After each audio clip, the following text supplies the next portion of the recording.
How's it going, everybody? It's Charlie, and welcome back to another video on the Chatting Leeds YouTube channel. It's time for another installment of Bitesize Leeds, all the latest goings on in the wonderful world of Leeds United Football Club. Just before we get into it, as always, please smash that like button. It really does help get the video out there. Please subscribe to the channel if you are brand new. Get all of your thoughts and opinions in the comment section down below, and of course, hit that notification bell so that you're always aware of when I'm uploading and going live.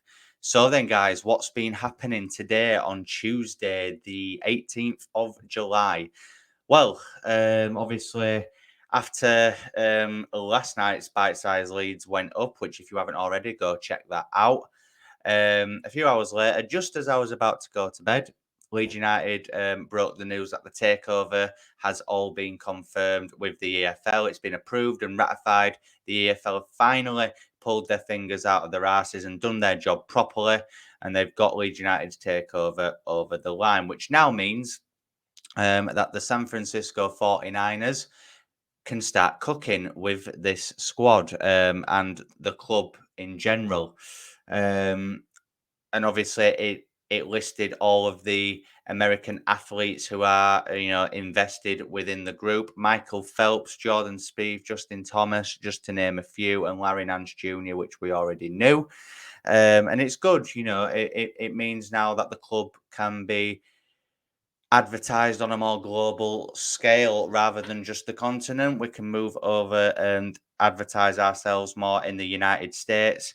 And globalization is good for any club, and it'll hopefully bring more revenue into the club as well.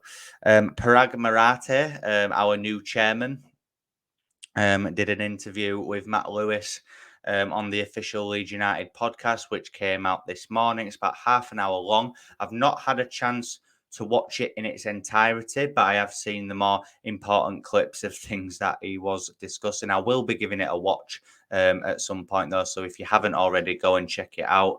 But obviously, he was basically saying that Daniel Farke will be backed. And Leeds are going to be aggressive in the transfer window. Obviously, he wants a quick return to the Premier League. And he said that when Leeds United get back to the Premier League, which is what I liked as well, he didn't actually say, if and stuff like that. He was saying when Leeds United get back to the Premier League, that Farke will continue to be backed. It's common knowledge that when Farke was at Norwich, he was not backed at all. I think Norwich's record signing in their history was Josh Sargent for £8 million, which just shows you the scale. Leeds are about to sign Ethan Ampadu for 7 million and upwards to 10 million with add-ons. So that's more than anything that Norwich have ever spent in their whole history, which just shows you the size of club, doesn't it? But yeah, Parag Marathe was obviously discussing Farke as being a leader, a winner. He's absolutely trounced the championship twice, and he did reference that was a key factor in the decision making of appointing Daniel Farke as well. He discussed eventually updating Ellen Road and giving it just a lick of paint, and obviously hopefully expanding the ground as well, which is good to hear. And he said, that he is hopeful that Leeds United can keep hold of a few of their key players that are currently at the club, i.e. Tyler Adams, Sinisterra, Nonto, etc. It was reported by The Athletic today as well that apparently Leeds United could be, now in a position to offer Nonto an improved contract, which would be amazing if that can happen. Fend off interest from the likes of Villa and Everton and etc. Sinister has been rumoured to say that he is open to staying and fighting to get Leeds United back into the Premier League. And obviously, Tyler Adams is a bit of an uncertainty at the minute. But Parag Marathe said, that he hopes kids in America can wear Leeds shirts with Tyler Adams' name on the back. And it just got me thinking, they must be confident of keeping hold of Adams. Otherwise, he would not be saying that.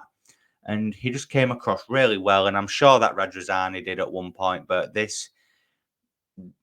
clips that I've seen from this interview, it just seems different and it seems better. And He did also say as well that he prefers to not do a lot of talking in the public eye, which again is music to our ears. All we've had is Rads interacting with fans on Twitter. We've had Victor Orta shushing the fans in the West Stand.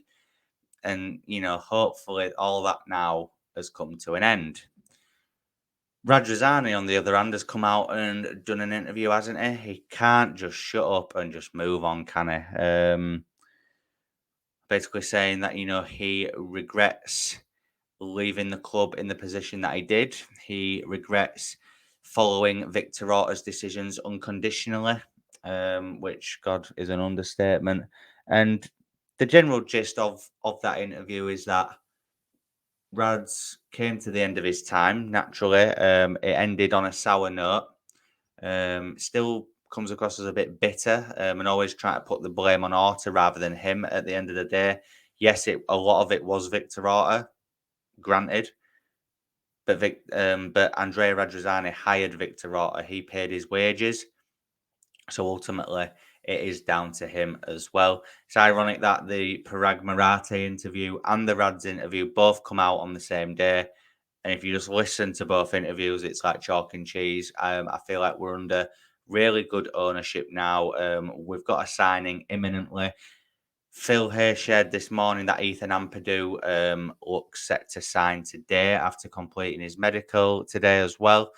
Again, at the time of recording this, Ethan Ampadu has not been officially announced as a Leeds United player. He could be announced later on this evening after the video goes up, guys. But I just thought I'd jump on now and do this video. So apologies that it's not an exclusive breaking news, but Ethan Ampadu is set to sign for Leeds United, imminently, and it feels like it's the start of a very productive transfer window. Obviously, Greta Steinson has officially been announced as our new technical director this evening as well, after Leeds United have shared an update on their website of the new structure at the club. So obviously he'll be assisting Nick Hammond in this summer window, and then Nick Hammond will leave the club, leaving Greta Steinson to run things from then on in terms of the recruitment and such, which, again, a guy that's known for being a bit of a pit bull, for being aggressive within transfer negotiations. He gets what he wants. He's come from Tottenham, where he didn't really have the best of times, but I can imagine working under Daniel Levy isn't exactly easy. So yeah, I'm happy with the moves that the 49ers are making at the minute. I really am. And you know what? Look, I'll be honest, guys. I had Leicester down to win the league a few days ago, maybe even a few weeks ago, actually. But now I'm excited. I'm giddy. The takeover's done. Things are starting to happen. We've got a signing imminent, other signings lined up. If we can sign even just some of the players that we've been linked with over the last few days and the last week or so, then I think we can really have a good season. Might still be a bit of a slowish start under Daniel Farker. He'll still be finding his rhythm with the team. But I do thoroughly believe that Leeds United will be up there, and I have confidence that we can get back up at the first time of asking, and then that is when the real work will start to happen from the 49ers. They'll start to back Daniel Farker like he's never been backed before, and hopefully it will be the start of a very good era at Leeds United, guys. So that brings us to the end of this episode of Bitesize Leeds. Really hope that you've all enjoyed it, guys. If you could do this on your way out, please smash a like on the video. It does really help get the video out there to more people. Please subscribe. It is free. Just hit that subscribe button and it will really help me on the road to 3,000 subscribers. Get all of your thoughts and opinions in the comment section down below on all the topics that we've discussed this evening. And of course, hit that notification bell so that you're always aware of when I'm uploading and going live. No video tomorrow night, guys, as I do have plans after work, but I'll try and get a short out at some point whilst I'm at work. So yeah, I'll be back with Bitesize Leeds on Thursday. Oh no, actually, I won't be on Thursday evening either. I think I've got plans then. So basically, guys, I'm not sure when the next upload will be. I'll try and get another upload out before the end of the week, and then there'll be the live weekly catch-up show on Sunday night as well. So basically, keep your eye out on the channel for more content, and I'll see you in a bit. Cheers.